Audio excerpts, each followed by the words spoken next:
নেতানিয়াহুর মতো এই জঘন্যতম বেয়াদবকে আপনি বলা সাজে না, ওরে বলা লাগবে তুই। অথচ আজ পৃথিবীর বড় বড় জালেম যারা, তারাই নেতা হয়ে বসে আছে। কিয়ামত পর্যন্ত কোন জালেম পৃথিবীর মানব জাতির নেতৃত্ব দিতে পারবে না।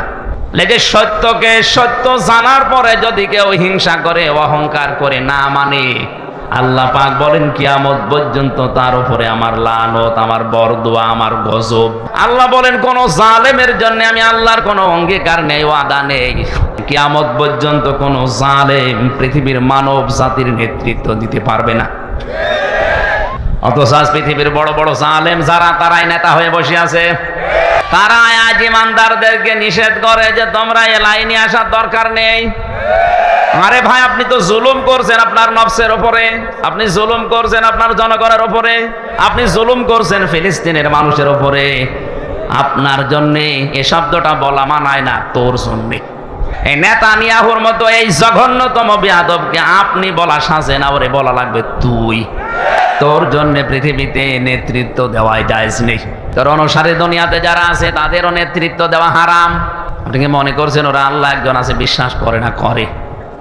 কেন? অহংকার করে, হিংসা করে শুধু আমাদের নবীকে ওরা মানে নাই। এই জন্য ওদের উপরে আল্লাহ নিজে লানত দিয়েছেন। প্রতিদিন আমরা লক্ষ লক্ষ মুসলমানেরা ওদের জন্য বরদোয়া করি। 17 ওয়াক্ত নামাজ, 17 রাকাত নামাজ যদি কেউ ফরজ নামাজও পড়ে প্রতিদিন, সুন্নত নফল মুস্তাহাব নাও পড়ে, শুধু ফরজ নামাজ পড়ে, তাও 17 বার এই বরদোয়া আপনি ইহুদি খ্রিস্টানদের উপরে দিতে আসেন 5 ওয়াক্ত নামাজে।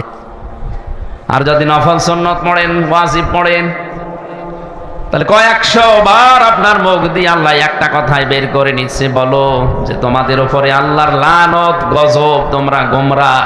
কিয়ামত পর্যন্ত ইহুদিদের উপরে আল্লাহর লানত, আল্লাহর গজব।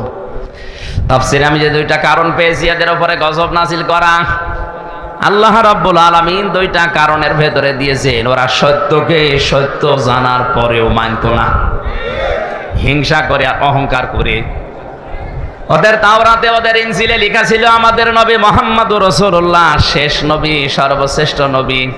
কিন্তু নিজেদের ধর্মে, ইহুদি ধর্মে, খ্রিস্টান ধর্মে মুহাম্মদুর রাসূলুল্লাহ আসে নাই। এই কারণে তারা জানার পরও অহংকার করে, হিংসা করে মানত না। লেগে সত্যকে সত্য জানার পরে যদি কেউ হিংসা করে, অহংকার করে, না মানে, আল্লাহ পাক বলেন কিয়ামত পর্যন্ত তার উপরে আমার লানত, আমার বরদোয়া, আমার গজব। বলেন নাউজুবিল্লাহ। এই আয়াত পড়ার পরে মনে হচ্ছে এটা শুধু এখন আর ইহুদি খ্রিস্টানদের উপরে নেই, এটা আমাদের উপরেও এখন চাপতেছে।